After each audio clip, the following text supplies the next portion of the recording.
Sinjuri, inselmilkom is-sibt flaxija nerġa' nilqakom għal programm Il-Vuċi Tiegħek hawnhekk mill-Parlament Ewropew fi Brussell ġie moħra ta' ħidma tliet MEPs tal-Partit Nazzjonalista David Casa, Roberta Metsola u Francis Zammit Dimech. Nibdew mal-ewwel nitkellmu mal-MEP David Casa. David, l-ewwel qed insellimlek. Sellimilek Matthew u l-telespettaturi kollha tagħna. Tajjeb, fl-aħħar jiem smajna diversi aħbarijiet kemm dak li jkun qed isir hawnhekk fi Brussell li manka f'Malta u aħbar li żgur iddominat l-aħbarijiet kollha lokali kienet kważi kienet naħseb xi ftit sorpriża għal ħafna nies illi l-Ministru Konrad Mizzi magħruf sew minħabba l-iskandlu tal-Panama Papers qed jikkonsidra serjament illi kontesta għal kariga ta' kap tal-Partit Laburista ta' mexxej Laburista li tkun tfisser ukoll jekk issir matul din il-leġislatura illi jkun Prim Ministru futur ta' Malta.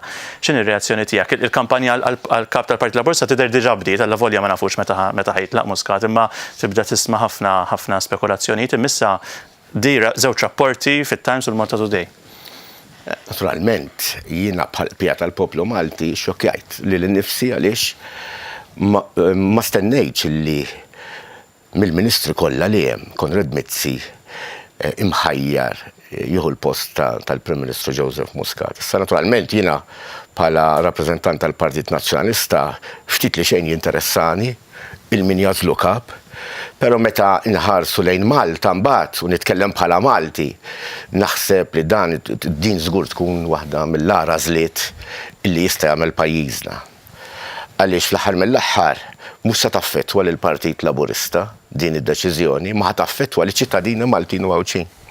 Li bħalissa żgur qegħdin insofru minn reputazzjoni ħażina li għandu pajjiżna, ġifieri id-dinja kollha Ħlif Edward xikluna taf illi f'Malta għandna problema ta' korruzzjoni, illi f'Malta għandna problema ta' istituzzjonijiet demokratiċi, illi nafu li saru deals kull fejmis Konrad Mizzi kif nafu, kull fejmis Konrad Mizzi hemm xi ħaġa ħażina, hemm xi ħaġa suspettuża, hemm korruzzjoni, hemm ukoll modi ta' kif jgħattu dik il-korruzzjoni. Issa di tista' tkun waħda mir-raġunijiet. Issa jiena ma nafxux veru jew le fl-aħħar mill-aħħar li Konrad Mizzi interessat, però minn dak li qrajt fil-Times of Malta u f'ġurnali oħra ma ċaħadx li interessat, jiġifieri ċaħad x'qal il-Prim Ministru jew jekk intaqgħux.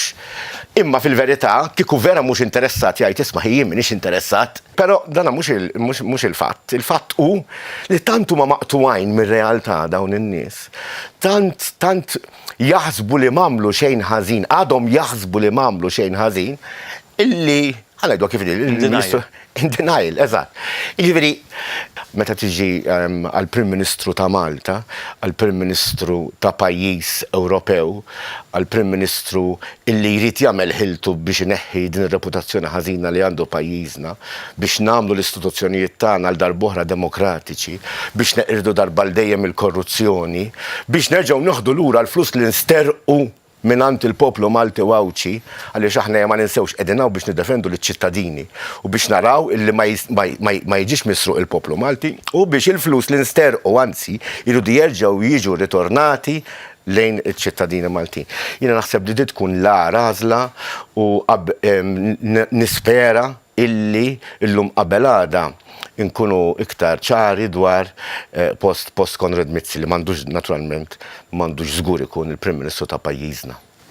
Semmejt inti l-ewwel l-Edward Xikluna u għadt li jisu għadu ma mhux qed jirrealizza li f'Malta għaw din il-problema kbira ta' korruzzjoni anke fl-ogħla livelli tal-gvern. Fit-Taljem ilu kienet jindirizza konferenza Edward Xikluna u qal illi il-Panama Papers hija xi ħaġa tal-passat. Nixtieq li nsegwu biċċa żgħira nisimgħu dak li qal u mbagħad nitolbok ir-reazzjoni tiegħek naraw x'qal Edward Xikluna dwar l-iskandlu tal-Panama Papers. However, it's all history now. The FIU, the MFSA, the courts, the whole rule of law were dragged in, and therefore, it's up to the historians to judge.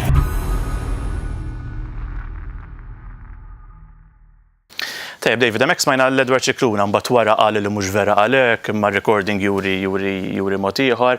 Dil-ġimgħa anke Times of Malta f'editorjal spjegat li l-iskandlu tal-Panama Papers mhux tal-li m'għaddiex imma għadna rridu nisimgħu iktar dwaru.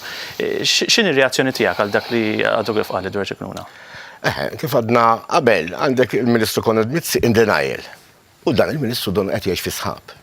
Inna nafu li qed jgħix fi sħab għaliex saftit ilu kien jgħidilna qed nesaġeraw ta' m'hawnx problema ta' korruzzjoni Malta. U mbagħad kellu jkun taxi driver fis-Sud Amerika, qallu ħares għandkom problema ta' korruzzjoni Malta u skandalizzar u kif jaf dat taxi driver jaf kulħadd barra Edward Cicluna.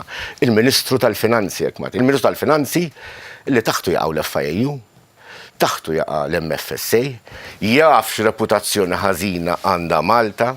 Issa dal-aħħar kellna rapporti wieħed wara l-ieħor. Alla jbirek dan nispera li ma neħlux jiena Roberta li qed inxewxuhom ukoll. Kellek rapport tal-IMF, kellek rapport li ġej mill-Kummissjoni, kollha jgħidu l-istess ħaġa. U l-Ministru Edward Cicluna jiddeċidi li dak kun tort tal-MEPs u tal-MEPs nazzjonalisti. Bħal dak li qallu fil-Parlament Ewropew ħadd ma għandu internet, fil-Parlament Ewropew ma jarawx ġurnali, fil-Parlament Ewropew ma jsegwux jgħid l-IMF, fil-Parlament Ewropew ma jsegwux tajt il-Kummissjoni, Alla jbirek aħna neħlu, tajjeb aħna li niġu għaw biex niddefendu l-ċittadini tagħna. Tajba, il-Parlament Ewropew daw ma jistawx iniżluha. L-Parlament Ewropew huwa tagħna. Għadhom jaraw l-Ewropa ta' l-oħrajn, tal-barranin, tal-Ewropej. Għadhom ma jistawx iniżluha l-Parlament u l-istituzzjonijiet Ewropej kollha huma tagħna u aħna fid-dover illi nużaw daw l-istituzzjonijiet biex niddefendu l-ċittadini tagħna. Hekk mhumiex boloħ in-nies, laqas f'pajjiżna mhumiex boloħ, ġifieri jafu li dawn huma manuvri għaliex donnu dawn iż-żewġ min-nies ħajjaqgħu fil-poter. U nafu illi il-ħsara li saret lil Malta u qiegħda ssir lil Malta ma saritx la mid-deputati nazzjonalisti fil-Parlament Ewropew u lanqas minn min jirrapporta dan is-ser, il-ħsara qed issir mill-Ministru Konrad Mizzi, mill-Xef de Kabinet tal-Prim Ministru Keith Schembri u mill-Prim Ministru preżenti illi għamel ħiltu kollha biex jagħti dak li qed isir bħalissa f'dak li għandu x'aqsam korruzzjoni u ħtif u l-ħtif tal-istituzzjonijiet demokratiċi f'pajjiżna. Le rridu nitkellmu. Il-Ministru tal-Finanzi għandu żball, ma nistgħux nagħlqu ħalqna, jekk nagħlqu ħalqna ħadkompli ssir ħsara lir-reputazzjoni ta' pajjiżna. Hemm iva soluzzjonijiet biex ir-reputazzjoni ta' pajjiżna tiġi irranġata u s-soluzzjoni hi li jitneħħa Konrad Mizzi kif qal l-FIU jiġi investigat, l-FIU report u li jitneħħa Keith Schembri li jibdew inkjesti maġisterjali biex naraw kif toħroġ il-verità.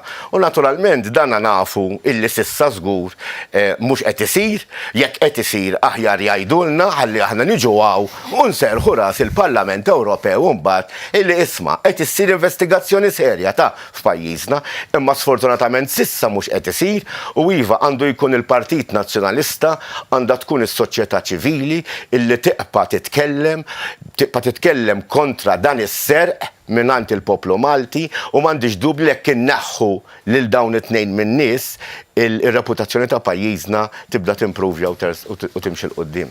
Żgur li dwar dan is-suġġezzjoni nitkellmu wkoll fil-ġimgħat li ġejjin. Però David, fl-aħħar din il-ġimgħa hekk fil-Parlament Ewropew kien hawn attività li fakret il-100 sena mit-twelid tal-eks-Prim Ministru Taljan Andreotti. Attività li anke inti indirizzajta hawnhekk propju fil-Parlament Ewropew fi Brussell. X'għattilhom il dawk preżenti f'din l-okkażjoni?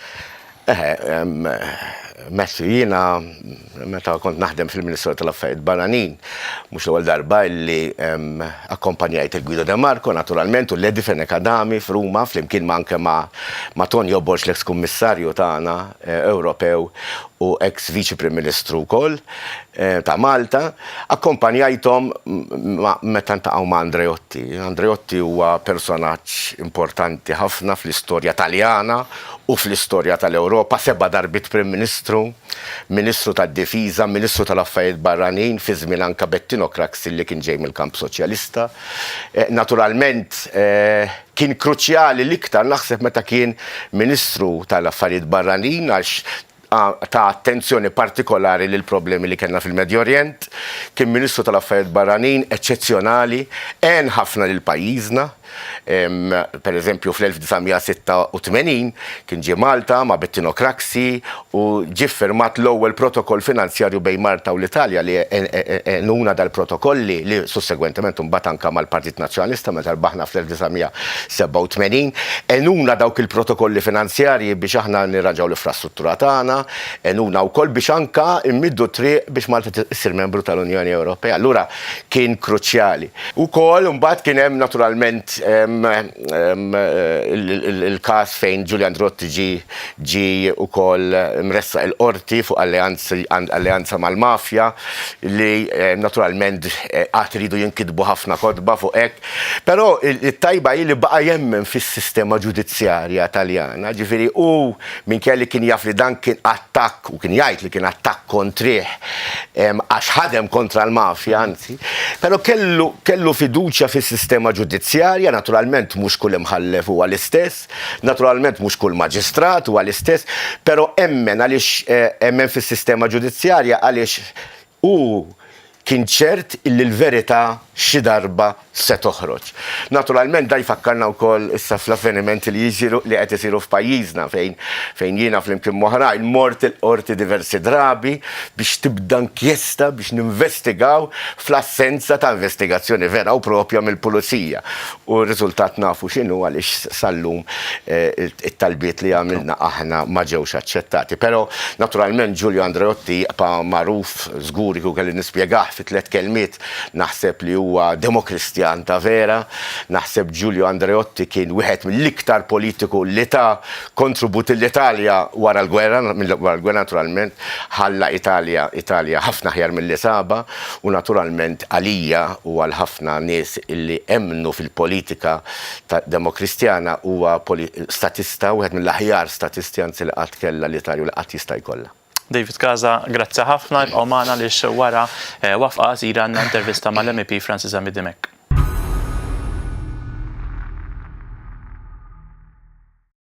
Issa għandi miegħi l-MEP Francis Zammit Dimech, għandna diversi temi wkoll fuq xiex nitkellmu.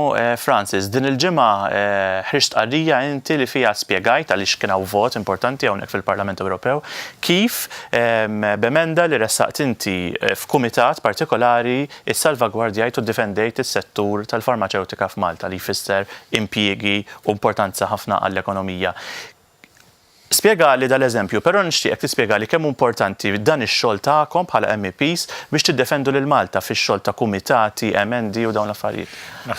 Naħseb din l-inizjattiva tirrifletti kemm hu importanti li aħna li nkunu eletti biex nirrappreżentaw il-poplu ta' Malta u Għawdex, nkunu għaw fil-Parlament Ewropew biex nkunu il-vuċi tal-poplu f'dan il-Parlament.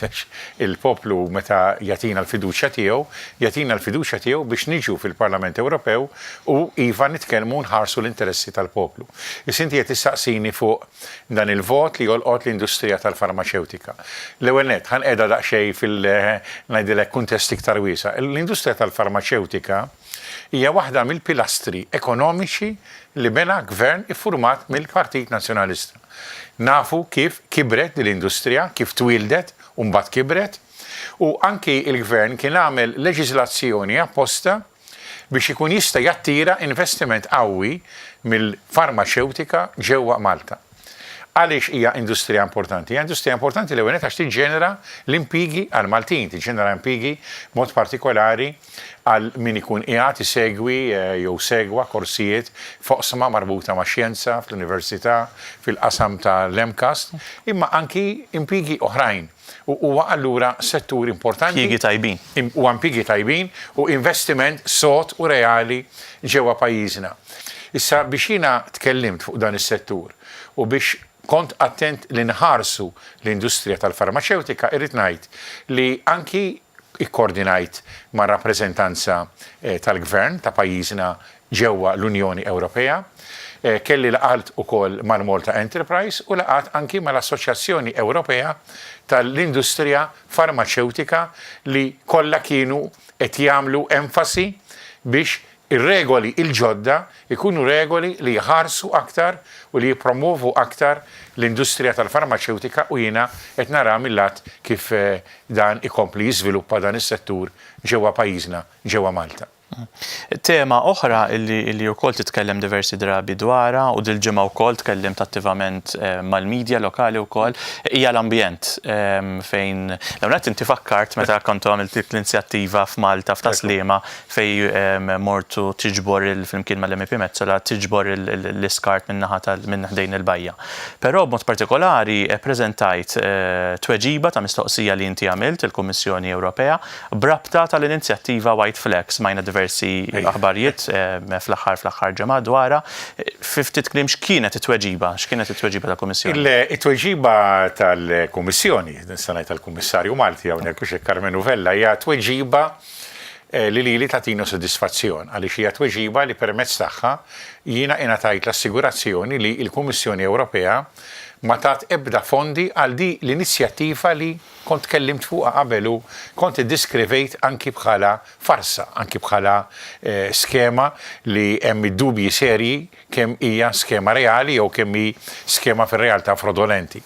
Għaliex inti ma tnaddafx il-plastik billi sempliċiment tajt ħalli nieħu inizjattiva neħħi ftit plastik li hawnhekk tagħmilha biex tagħmel kampanja kif għamilna naturalment fix-xatta ta' Taslima kontra il-preżenza tal-plastik fil-bajjiet tagħna u fil-pajjiż mod ġenerali. Kontu l-ewwel MEPs tal-IPP fl-Ewropa. Konna l-ewwel MEPs flimkien ma' Roberta li ħadna dan il-programm li huwa programm tal-Partit Popolari Ewropew preċiżament biex nagħmlu din il-kampanja kontra speċjalment dak li jissejjaħ plastik li jintuża darba biss.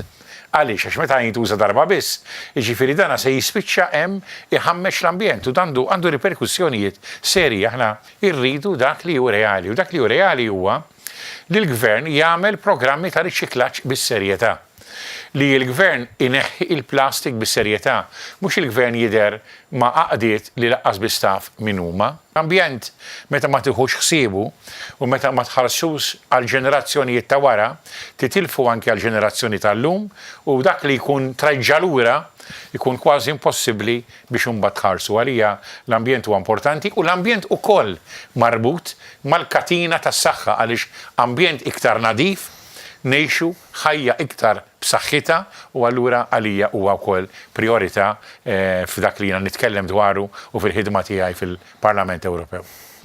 Tema oħra li din il-ġimgħa żgur ma nistgħux ma nitkellmux dwarha hija Jum il-Mara li ġiet ċelebrat il-ġimgħa 8 ta' Marzu, però apparti s-sinifikat tal-ġurnata xaqt insaqsik dwar x'inizjattivi taħseb li għandhom isiru iktar biex ninvolvu aktar nisa kemm fil-politika, kemm fis-soċjetà Maltija, kemm fuq il-postijiet tax-xogħol.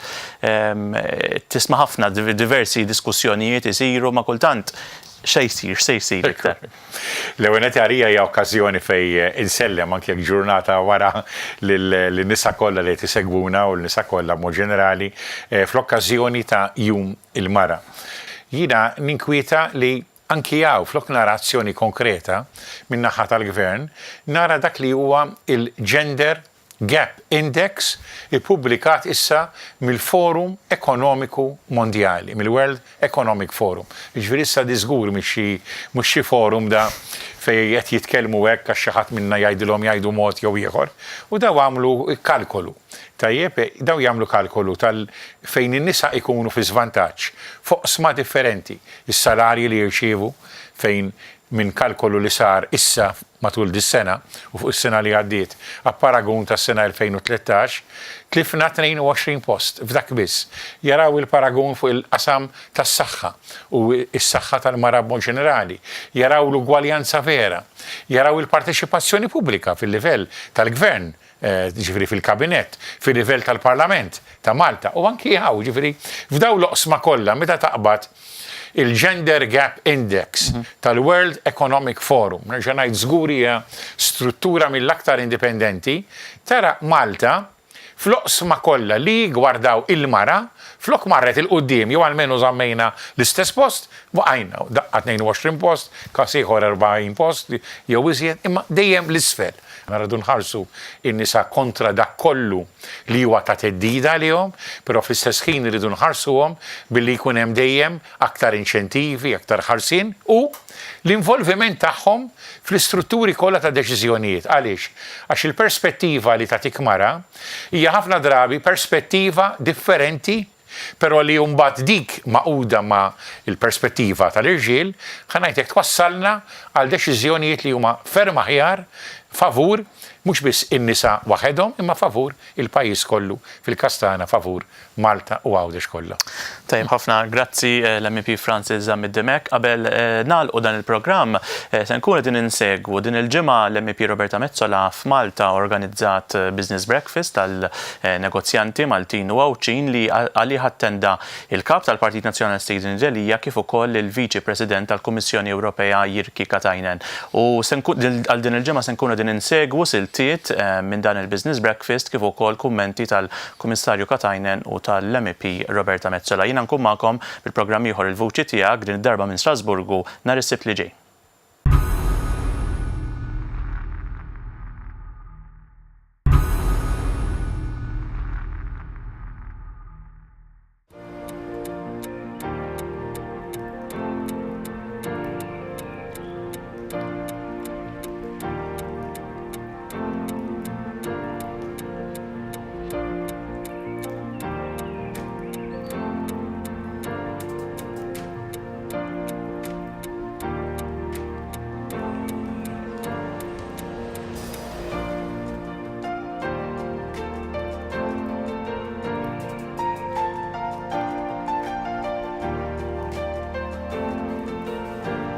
It was very good, very constructive, and I got the feeling that there's a need for additional information. So that's why it was so important to come here. I want to thank MEP Metsola for inviting me to this event because entrepreneurs in Malta cannot use EU financing, FC financing opportunities unless they know. So I'm quite optimistic that, for instance, the tourism sector could set up investment platform with the help of FC, and by setting up this platform, it could provide financing even to small businesses, very small businesses.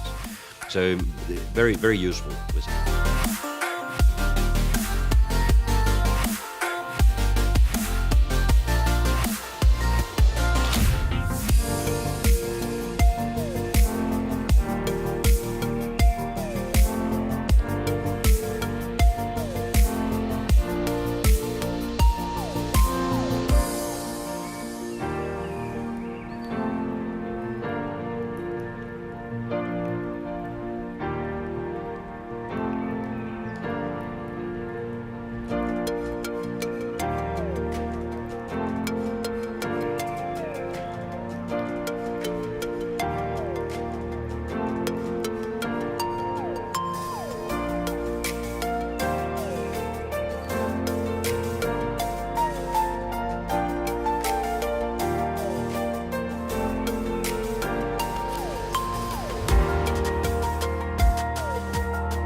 The businesses which are successful today may not be the businesses which are successful tomorrow. Actually, they might not be businesses at all.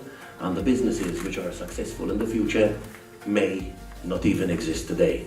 And that is something that we also need to discuss when doing our portfolios, our shadow portfolios. We added a portfolio called the abilities or skills needed in the 21st century, which I think and solicit the government to also take note of this, because we may be using 80% of our educational efforts and inputs into our students for subjects and skills that they will not require at all in the world of 20, 30 years from today.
interessanti ħafna, informattiva, fejn ġew mistiedna diversi rappreżentanti ta' businesses differenti minn Malta u Għawdex biex jiddiskutu mal-Viċi President tal-Kummissjoni Jurki Katajnen x'inhuma l-opportunitajiet tal-businesses Maltin, x'inhuma konkretament il-fondi li huma available u kif nistgħu napplikaw għalihom. Li kellna kienet sessjoni fejn kulħadd seta' jistaqsi bl-iktar mod informali x'inhuma l-opportunitajiet għalihom, fejn sissa ma milniex biżejjed bħala Malta u kif nistgħu fil-futur inħallsu quddiem biex nużaw fondi bħal dawn u programmi bħal dawn biex ikun jista' jgawdi minnhom kulħadd f'Malta u f'Għawdex.